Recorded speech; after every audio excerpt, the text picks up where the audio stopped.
નમસ્કાર દર્શક મિત્રો, લોકશાહી શાસન પ્રણાલીમાં પ્રજાના પ્રતિનિધિ તરીકે ચૂંટાઈને આવેલા ધારાસભ્યશ્રીઓ વિધાનસભા ગૃહમાં લોક પ્રશ્નોને વાચા આપે છે.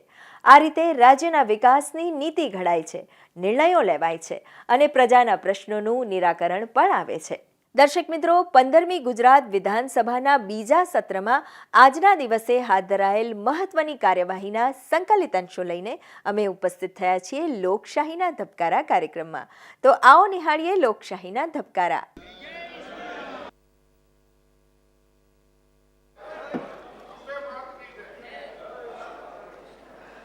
ડાંગ અને નર્મદા જિલ્લામાં કુપોષિત બાળકો અંગે નાંદોદના ધારાસભ્ય ડોક્ટર દર્શના દેશમુખના પ્રશ્નનો જવાબ મહિલા અને બાળ કલ્યાણ મંત્રી શ્રીમતી ભાનુબેન બાબરિયાએ આપ્યો હતો. માનનીય અધ્યક્ષશ્રી, આંગણવાડીના લાભાર્થીઓને પૂરક પોષણમાં શું શું આપવામાં આવે છે?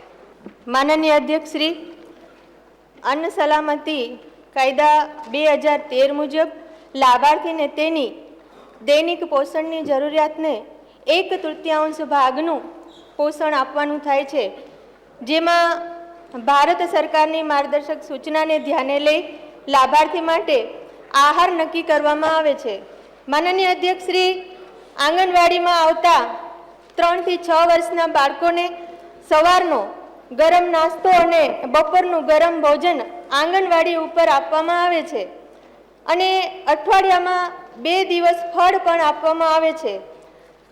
માનનીય અધ્યક્ષશ્રી, ડાંગ અને નર્મદા જિલ્લાના તમામ આદિજાતિ ઘટકમાં 6 માસથી 3 વર્ષના નાનો બાળકો પૈકી સામાન્ય વજનવાળા બાળકોને સરકાર દ્વારા મૂલ્યવર્ધિત કરેલ બાલ શક્તિ પ્લસના 7 પેકેટ, 6 માસથી 3 વર્ષના અતિ ઓછા વજનવાળા બાળકોને બાલ શક્તિ પ્લસના 10 પેકેટ આપવામાં આવે છે. તેમજ આંગણવાડીમાં આવતા 3 થી 6 વર્ષના અતિ ઓછા વજનવાળા બાળકોને બાલ શક્તિ પ્લસના 4 પેકેટ આપવામાં આવે છે. માનનીય અધ્યક્ષશ્રી, લાભાર્થીઓના પોષણના સ્તરમાં સુધારો લાવવા રાજ્યના તમામ આંગણવાડી કેન્દ્રોમાં ફોર્ટિફાઈડ આટા, ફોર્ટિફાઈડ ચોખા તેમજ ફોર્ટિફાઈડ તેલ પૂરું પાડવામાં આવે છે.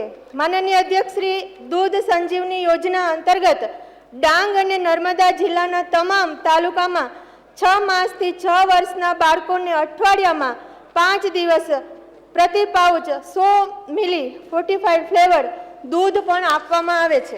માન્ય અરવિંદભાઈ. માન્ય અધ્યક્ષશ્રી, હું માન્ય મંત્રી પાસે જાણવા માંગુ છું કે આંગણવાડીના બાળકોને દરરોજ કેવા પ્રકારના આહાર આપવામાં આવે છે અને આ આહારમાં કયા પોષક તત્વોનો શું પ્રમાણ આપવામાં આવે છે? માનનીય અધ્યક્ષશ્રી, ભારત સરકાર દ્વારા ICDS યોજના અંતર્ગત પૂરક પોષણ આહાર માટે નિયત કરેલ પૂરક પોષણના ધોરણો મુજબ સામાન્ય વજનવાળા બાળકોને 500 કિલો કેલરી અને 12 થી 15 ગ્રામ પ્રોટીનવાળો આહાર આપવામાં આવે છે. માનનીય અધ્યક્ષશ્રી, અતિ ઓછા વજનવાળા બાળકોને 800 કિલો કેલરી અને 20 થી 25 ગ્રામ પ્રોટીનવાળો આહાર આપવામાં આવે છે. માનનીય અધ્યક્ષશ્રી, પૂરક પોષણનો લાભ લેતા 3 થી 6 વર્ષના બાળકો માટે રાજ્ય સરકાર દ્વારા આંગણવાડીમાં વિષય નિષ્ણાતોની મદદથી તૈયાર કરેલ મેનુ મુજબ ગરમ આહાર પૂરો પાડવામાં આવે છે. માનનીય અધ્યક્ષશ્રી, 3 થી 6 વર્ષના બાળકોને સવારમાં ગરમ નાસ્તાના મેનુમાં જો 11 વાગે જે નાસ્તો આપવામાં આવે છે એની વાત કરીએ તો માનનીય અધ્યક્ષશ્રી, સોમવારના દિવસે સુખડી અને ફળ આપવામાં આવે છે. મંગળવારે વેજીટેબલ પુલાવ, જેમાં સિઝનલ બાળક પ્રતિ 10 ગ્રામ શાકભાજીનો ઉમેર કરી અને એ આપવામાં આવે છે. બુધવારે શીરો આપવામાં આવે છે. ગુરુવારના દિવસે લીલી ભાજીના વઘારેલા મૂઠિયા આપવામાં આવે છે. શુક્રવારે શીરો અથવા સુખડી આપવામાં આવે છે. શનિવારના દિવસે ગળિયા પુડલા અથવા ગળી ભાખરી, સુખડી, શીરો અથવા મૂઠિયા બાળકની રુચિ મુજબ આપવામાં આવે છે. એ જ રીતે માનનીય અધ્યક્ષશ્રી, 3 થી 6 વર્ષના બાળકોને જે અપાતું ગરમ ભોજન છે, જે બપોરના 1:30 વાગ્યે આંગણવાડીમાં આપવામાં આવે છે, તેમાં સોમવારના દિવસે લીલી ભાજી, શાક ઉમેરી મસાલાવાળી ભાખરી, થેપલા અને દરેક બાળકના હિસાબ પ્રમાણે 10 ગ્રામ સરગવાના પાન ઉમેરી અને તુવેર દાળનો લચકો. મંગળવારના દિવસે માનનીય અધ્યક્ષ શ્રી લીલી ભાજીના વઘારેલા મૂઠિયા, વઘારેલા મસાલાવાળા ચણા પણ આપવામાં આવે છે. બુધવારના દિવસે ભાત, તુવેર દાળ, લચકો અને શાક આપવામાં આવે છે. એ જ રીતે માનનીય અધ્યક્ષ શ્રી ગુરુવારના દિવસે શાકભાજી ઉમેરેલો પુલાવ અને વઘારેલા ચણા આપવામાં આવે છે.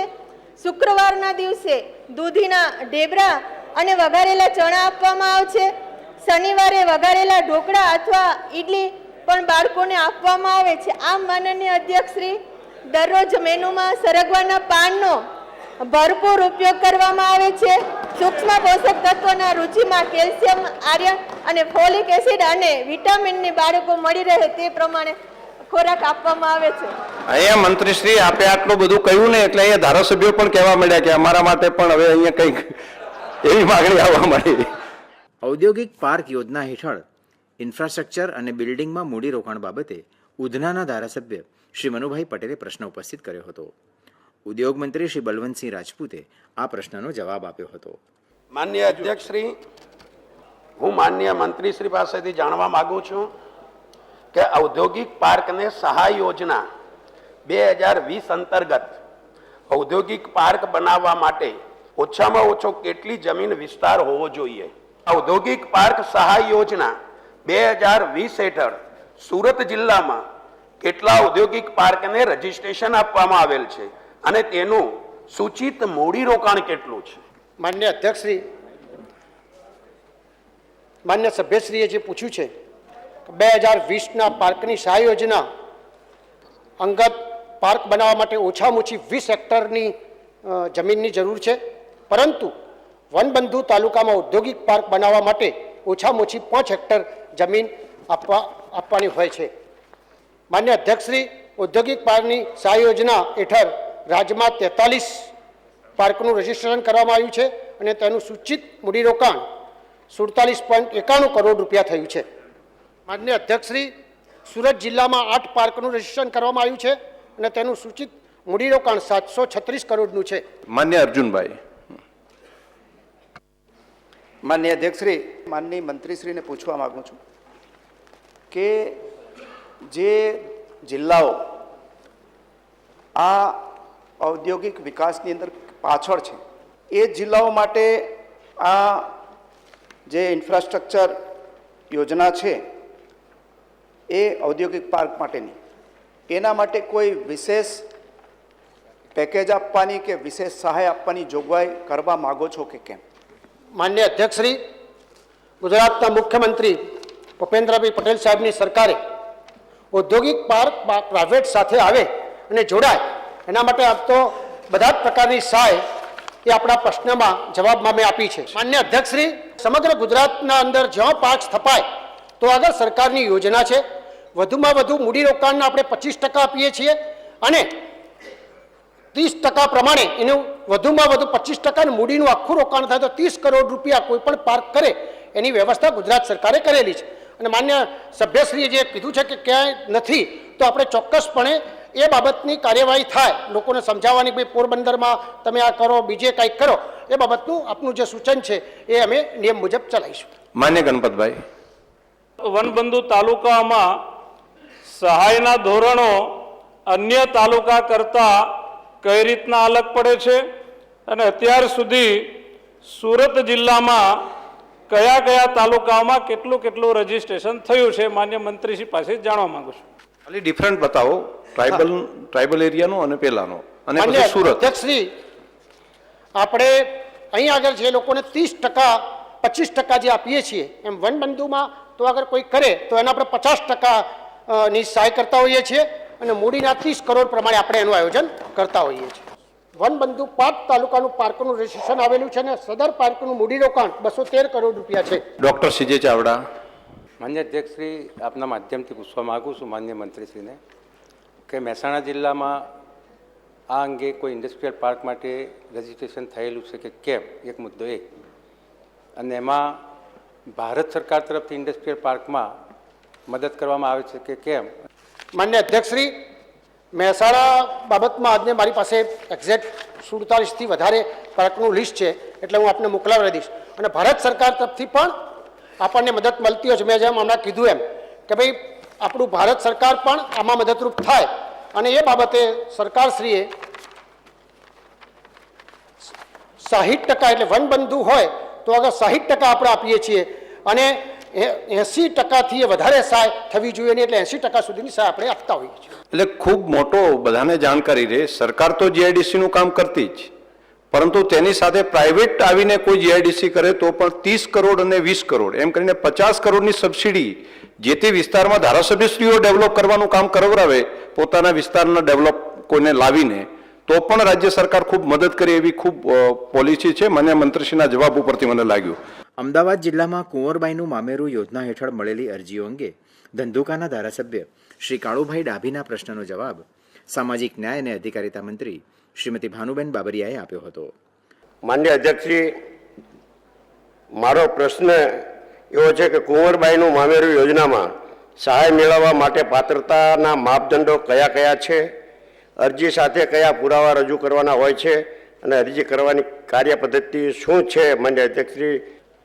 માનનીય અધ્યક્ષશ્રી, પાત્રતાના માપદંડ વિશે વાત કરીએ તો કન્યાની ઉંમર 18 વર્ષ તથા યુવકની ઉંમર 21 વર્ષથી ઓછી ના હોવી જોઈએ.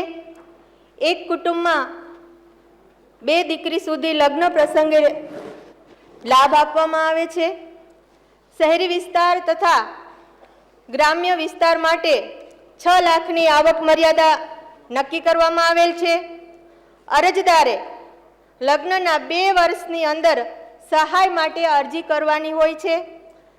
સાથે રજૂ કરવાના જે આધાર પુરાવા છે માનનીય અધ્યક્ષશ્રી, તેમાં કન્યાનું આધાર કાર્ડ, કન્યાના પિતા વાલીનો સક્ષમ અધિકારીશ્રીનો આવકનો દાખલો, લગ્ન રજીસ્ટ્રેશન પ્રમાણપત્ર, બેંક પાસબુક અને રદ કરેલા ચેકનો નમૂનો પુરાવા તરીકે આપવામાં આવે છે.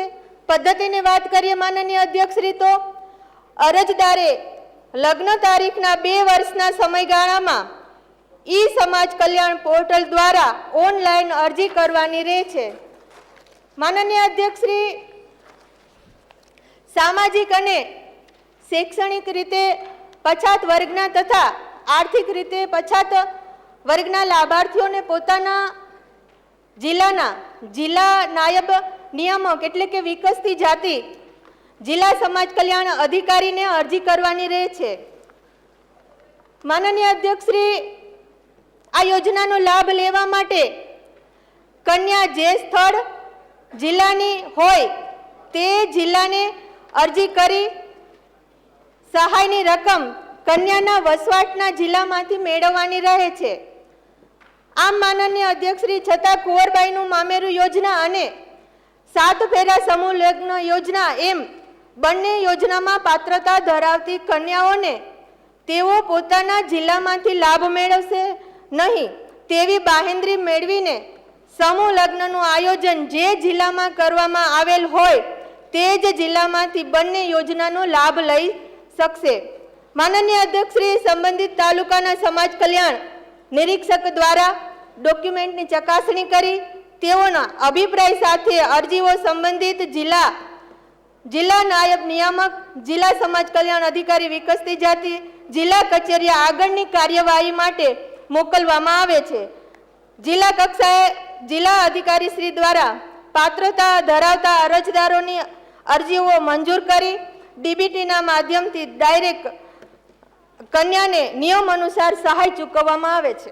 અમદાવાદ જિલ્લામાં ડોક્ટર સવિતાબેન આંબેડકર આંતરજ્ઞાતીય લગ્ન સહાય યોજના અંગે ધોળકાના ધારાસભ્ય શ્રી કિરીટસિંહ ડાભીએ પ્રશ્ન પૂછ્યો હતો. સામાજિક ન્યાય અને અધિકારિતા મંત્રી શ્રીમતી ભાનુબેન બાબરિયાએ આ પ્રશ્નનો જવાબ આપ્યો હતો. માન્ય અધ્યક્ષશ્રી, સવિતાબેન આંબેડકર આંતરજ્ઞાતીય લગ્ન સહાય યોજનાનો હેતુ શું અને આ યોજનામાં હાલમાં કેટલી સહાય ચૂકવવામાં આવી? માનનીય અધ્યક્ષશ્રી, આપના મારફત માનનીય સભ્યશ્રીને જણાવવા માગું છું કે હિન્દુ ધર્મની અનુસૂચિત જાતિની વ્યક્તિ અને હિન્દુ ધર્મની અનુસૂચિત જાતિ સિવાયની અન્ય જાતિની વ્યક્તિઓ વચ્ચે લગ્ન દ્વારા અસ્પૃશ્યતા દૂર કરી સામાજિક સમરસતા લાવવાના ભાગરૂપે ડૉક્ટર સવિતાબેન આંબેડકર આંતરજ્ઞાતીય લગ્ન સહાય યોજના અમલમાં મૂકવામાં આવેલ છે. માનનીય અધ્યક્ષ શ્રી, સહાયની વિગતની વાત કરું તો આ યોજના હેઠળ 2,50,000ની સહાય ચૂકવવામાં આવે છે. પતિ પત્નીને સંયુક્ત નામે નાની બચતના પ્રમાણપત્ર 1 લાખના આપવામાં આવે છે અને ઘર વખરી વપરાશના સાધનો ખરીદવા માટે થઈને 1,50,000ની સહાય આપવામાં આવે છે. આમ ટોટલ 2,50,000ની સહાય ચૂકવવામાં આવે છે. માન્ય અધ્યક્ષ શ્રી, આપના માધ્યમથી માન્ય મંત્રીશ્રીને પ્રશ્ન પૂછવા માંગુ છું કે ડૉક્ટર સવિતાબેન આંબેડકર આંતરજ્ઞાતીય લગ્ન સહાય યોજનામાં અમદાવાદ જિલ્લામાં છેલ્લા 5 વર્ષમાં કેટલા યુગલોને કેટલી સહાય આપવામાં આવી છે? માનનીય અધ્યક્ષ શ્રી, આપના માધ્યમથી માન્ય સભ્યશ્રીને જણાવવા માંગુ છું કે એમને જે પ્રમાણે યાદી માંગી છે એ પ્રમાણે વર્ષ 2017-18માં કુલ 104 લાખની સહાય આપવામાં આવી, 208ની સિદ્ધિ મળી. 2018-19માં 99.50 લાખની સહાય ચૂકવવામાં આવી, 168ની સિદ્ધિ મળી. 2019-20માં 233 લાખની સહાય ચૂકવવામાં આવી, 153ની સિદ્ધિ મળી. 2020-21માં 221 લાખની સહાય ચૂકવવામાં આવી, 221ની સિદ્ધિ મળી. 2021-22માં 292 લાખની સહાય ચૂકવવામાં આવી અને 293 સિદ્ધિ મળી. 2022-23 અને ડિસેમ્બરના અંત સુધીમાં 169.50 લાખની સહાય ચૂકવી અને 253ની સિદ્ધિ મળી. આમ અંકે રૂપિયા 11,19 લાખ પૂરા આપવામાં આવ્યા. ગાંધીનગર જિલ્લામાં દિવ્યાંગ શિષ્યવૃત્તિ યોજના અંગે દહેગામના ધારાસભ્ય શ્રી બલરાજસિંહ ચૌહાણે ઉપસ્થિત કરેલા પ્રશ્નનો ઉત્તર સામાજિક ન્યાય અને અધિકારિતા મંત્રી શ્રીમતી ભાનુબેન બાબરિયાએ આપ્યો હતો. માન્ય અધ્યક્ષશ્રી, દિવ્યાંગ શિષ્યવૃત્તિ યોજના હેઠળ અરજી કેવી રીતના અને ક્યાં કરવાની હોય, અરજી મંજૂર કરવાની સત્તા કોને છે, આ યોજના હેઠળ સહાય કેવી રીતે આપવામાં આવે છે? માનનીય અધ્યક્ષ શ્રી, આપના મારફત માનનીય સભ્યશ્રીને જણાવવા માંગુ છું કે આ યોજનાના અરજીપત્રક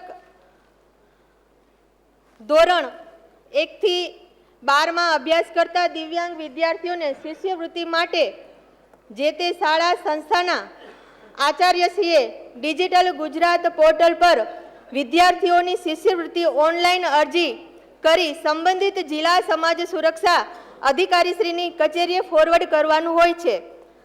માનનીય અધ્યક્ષ શ્રી, ડિગ્રી, ડિપ્લોમા, ITIમાં અભ્યાસ કરતા દિવ્યાંગ વિદ્યાર્થીઓને શિષ્યવૃત્તિના ફોર્મ વિદ્યાર્થીને ડિજિટલ ગુજરાત પોર્ટલ પરની વેબસાઇટ પર ઓનલાઈન અરજી કરવાની રહેશે. આ અરજી કોલેજ, સંસ્થા, ITIના આચાર્યશ્રીના લોગિંગમાં જશે. તેની ચકાસણી કર્યા બાદ સંબંધિત જિલ્લા સમાજ સુરક્ષા અધિકારીશ્રીની કચેરીએ ફોરવર્ડ કરવાનું રહેશે. માનનીય અધ્યક્ષ શ્રી, સમાજ સુરક્ષા અધિકારીશ્રી જિલ્લા કક્ષાએ વિદ્યાર્થીના ફોર્મની ચકાસણી કરી શિષ્યવૃત્તિ ચૂકવણીની કાર્યવાહી હાથ ધરવામાં આવે છે. માનનીય અધ્યક્ષ શ્રી, અરજી મંજૂર કરવાની સત્તા દિવ્યાંગ શિષ્યવૃત્તિ મંજૂર કરવાની સત્તા જિલ્લા સમાજ સુરક્ષા અધિકારીની શ્રી છે. સહાય કેવી રીતે આપવામાં આવે છે એ વાત કરું તો માનનીય અધ્યક્ષ શ્રી, આ યોજના હેઠળ શિષ્યવૃત્તિ સહાય વિદ્યાર્થીને બેંક એકાઉન્ટમાં DBT એટલે ડાયરેક્ટ બેનિફિટ ટ્રાન્સફર મારફતે જિલ્લા કક્ષાએ જમા કરાવવાનું હોય છે. માન્ય શ્રી ધવલસિંહભાઈ.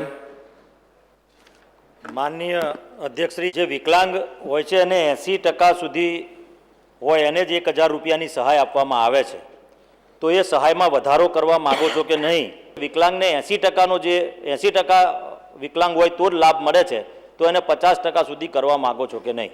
માન્ય મંત્રીશ્રી. માનનીય શ્રી, ભાઈશ્રીએ દિવ્યાંગો પ્રત્યે પોતાની જે લાગણી વ્યક્ત કરી છે, તો આવનારા દિવસોમાં એમના જે પણ સૂચનો છે એ સૂચનોને અમે ધ્યાનમાં લેશું. હા, હજુ છે કંઈ? મારી સભાગૃહના તમામ, મને ખબર છે સરકારે જે લાભ આજ દિન સુધી વિકલાંગોને આપ્યો છે સાહેબ, એવો લાભ ભૂતકાળમાં કોઈ સરકારે આપ્યો નથી, પણ આમાં કંઈક વધારો થાય. મને ધવલસિંહભાઈ, આપનો પ્રશ્નને પોઝિટિવ લીધો છે મંત્રીશ્રીએ. વડોદરા જિલ્લામાં Indira Gandhi national disable pension યોજના અંગે પાદરાના ધારાસભ્ય શ્રી ચૈતન્યસિંહ ઝાલાએ પ્રશ્ન પૂછ્યો હતો. સામાજિક ન્યાય અને અધિકારિતા મંત્રી શ્રીમતી ભાનુબેન બાબરિયાએ આ પ્રશ્નનો જવાબ આપ્યો હતો. માન્ય અધ્યક્ષશ્રી, હું આપના માધ્યમથી માન્ય મંત્રીશ્રીને પૂછવા માગું છું કે નેશનલ ડિસેબિલિટી પેન્શન યોજના ક્યારે અમલમાં આવી અને આ યોજનાનો હેતુ શું છે? માનનીય અધ્યક્ષશ્રી સભ્યશ્રીએ જે વાત કરી, સામાજિક ન્યાય અને અધિકારિતા વિભાગ ગાંધીનગર 31/7/2009ના ઠરાવથી ગરીબી રેખા હેઠળ જીવતી દિવ્યાંગ વ્યક્તિઓને આર્થિક સહાય આપવા યોજના અમલમાં મૂકવામાં આવેલ છે. એના હેતુ વિશે વાત કરીએ માનનીય અધ્યક્ષશ્રી, તો જે દિવ્યાંગો છે એ તીવ્ર દિવ્યાંગતા ધરાવતી જે વ્યક્તિ છે એ વ્યક્તિઓના સર્વાંગી વિકાસ થાય, તેમજ તેઓને નાણાકીય સહાય પૂરી પાડી તેમનું સામાજિક પુનઃસ્થાપન થાય, તે હેતુથી આ યોજના અમલમાં મૂકવામાં આવેલ છે. ગીર સોમનાથ જિલ્લામાં કુંવરબાઈનું મામેરું યોજના હેઠળ મળેલી અરજીઓ અંગે ઉનાના ધારાસભ્ય શ્રી કાળુભાઈ રાઠોડે પૂછેલા સવાલનો જવાબ સામાજિક ન્યાય અને અધિકારિતા મંત્રી શ્રીમતી ભાનુબેન બાબરિયાએ આપ્યો હતો. માન્ય અધ્યક્ષશ્રી, કુંવરબાઈનું મામેરું યોજના ગીર સોમનાથ જિલ્લામાં છેલ્લા 5 વર્ષમાં કેટલા લાભાર્થીઓને સહાય ચૂકવવામાં આવી છે અને તે અંગે કેટલો ખર્ચ થયો છે? માનનીય અધ્યક્ષશ્રી, આપના મારફત માનનીય સભ્યશ્રીને જણાવવા માંગુ છું કે ગીર સોમનાથ જિલ્લામાં છેલ્લા 5 વર્ષમાં કુંવરબાઈનું મામેરું યોજના હેઠળ 13,188 લાભાર્થીઓને 14,24,25,000ની સહાય ચૂકવવામાં આવી. માન્ય ભગાભાઈ બારડ. માનનીય અધ્યક્ષશ્રી, આપના મારફત માનનીય મંત્રીશ્રી મારેથી જાણવા માગું છું કે સમૂહ લગ્નની અંદર જે કન્યાઓના લગ્ન થયા હોય તો આપણે એમને આ યોજનાનો લાભ આપી શકીએ છીએ, અને જો આપી શકતા હોય તો સમૂહ લગ્નમાં કેટલી સંખ્યા હોય તો આપણે એમને ત્યાં જઈને લાભ આપી શકીએ છીએ? માનનીય અધ્યક્ષશ્રી, કન્યાના જ્યારે સમૂહ લગ્નમાં થયા હોય તો કુંવરબાઈનું મામેરું યોજના તેમજ 7 ફેરા સમૂહ લગ્ન યોજના, આમ બંનેનો લાભ આપવા પાત્ર બનતો હોય છે, અને સમૂહ લગ્નનું જે આયોજન હોય છે ત્યાં આપણે એ લોકોને સહાય ચૂકવતા હોય છે. રાજકોટ જિલ્લામાં ગંગા સ્વરૂપા આર્થિક સહાય યોજના અંગે રાજકોટ પશ્ચિમના ધારાસભ્ય ડોક્ટર દર્શિતા શાહે પૂછેલા પ્રશ્નનો જવાબ મહિલા અને બાળ કલ્યાણ મંત્રી શ્રીમતી ભાનુબેન બાબરિયાએ આપ્યો હતો. માનનીય અધ્યક્ષશ્રી, ગંગા સ્વરૂપા યોજનામાં આર્થિક સહાય શું આપવામાં આવે છે? એટલું જ નહીં, પરંતુ આ ગંગા સ્વરૂપા બહેનો છે એ પુનઃસ્થાપન કરી શકે એના માટેની કોઈ યોજના છે? એના માટેની કોઈ યોજના છે તો એ ક્યારથી અમલમાં આવી છે અને એના બીજા શું શું લાભો આ ગંગા સ્વરૂપા બહેનોને આપણે આપી શકીએ? માનનીય અધ્યક્ષશ્રી, જ્યારે સમાજમાં કોઈ પણ સ્ત્રી વિધવા બનતી હોય છે ત્યારે એ સ્ત્રીને ખબર હોય છે કે એના ઉપર કેટલી મોટી આફત આવી ગઈ હોય છે. ત્યારે ભારતીય જનતા પાર્ટીની સરકાર દ્વારા આ બહેનોને એને આર્થિક મદદરૂપ થાય એ માટે ગંગા સ્વરૂપા એટલે વિધવા સહાયનો લાભ આપવામાં આવે છે. આ યોજનાનો લાભ લેવા માટેની પદ્ધતિની માનનીય અધ્યક્ષશ્રી વાત કરું, સાથે સાથે લાભાર્થીને સહાયની મંજૂર થયેલી લાભાર્થીને જે રકમ છે પોસ્ટ બેંક ખાતામાં ડીબીટીના માધ્યમથી જમા કરાવવામાં આવે છે. આ યોજનાની અરજી કરવાથી લઈ સહાય મંજૂર થવા સુધીની તમામ કામગીરી ગ્રામ્ય કક્ષાએ અથવા શક્ય તેટલા નજીકના સ્થળે થઈ શકે તે માટે ડિજિટલ ગુજરાત પોર્ટલ પર શરૂ કરવામાં આવેલ છે, જેથી લાભાર્થીને ગ્રામ્ય કક્ષાએ અરજી કરવાનું સરળ બન્યું. માનનીય અધ્યક્ષશ્રી, ફંડ ફાળવણીથી લઈ સહાય ચૂકવણીની પ્રક્રિયા ઝડપી બની. માનનીય વડાપ્રધાન શ્રી નરેન્દ્રભાઈ મોદી સાહેબના ડિજિટલાઇઝેશનના સપનાને વેગ મળ્યો. રાજ્ય કક્ષાએથી યોજનાનું મોનિટરિંગ અસરકારક રીતે થયું.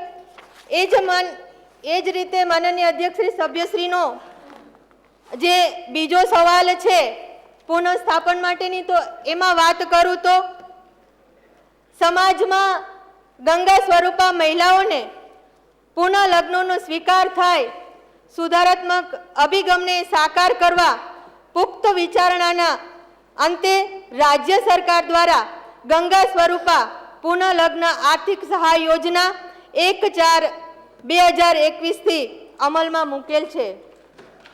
માનનીય અધ્યક્ષશ્રી, પ્રસ્તુત યોજનામાં સહાય પેટે ગંગા સ્વરૂપા આર્થિક સહાય યોજનાનો લાભ મેળવતી મહિલાઓ પુનઃ લગ્ન કરે તો તેને 25,000ની નાની બચતનો બોન્ડ અને 25,000 સીધા બેંક ખાતામાં, આમ કુલ 50,000ની સહાય ચૂકવવામાં આવે છે.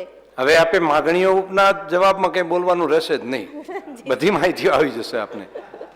અમદાવાદ જિલ્લામાં દિવ્યાંગ લગ્ન સહાય યોજના અંગે દસક્રોઈના ધારાસભ્ય શ્રી બાબુભાઈ પટેલે પ્રશ્ન ઉપસ્થિત કર્યો હતો. સામાજિક ન્યાય અને અધિકારિતા મંત્રી શ્રીમતી ભાનુબેન બાબરિયાએ આ પ્રશ્નનો જવાબ આપ્યો હતો. દિવ્યાંગ લગ્ન સહાય યોજના હેઠળ કયા પાત્રતામાં અને કયા ધોરણ પ્રમાણે મદદ કરવામાં આવે છે? માનનીય અધ્યક્ષશ્રી, સભ્યશ્રીએ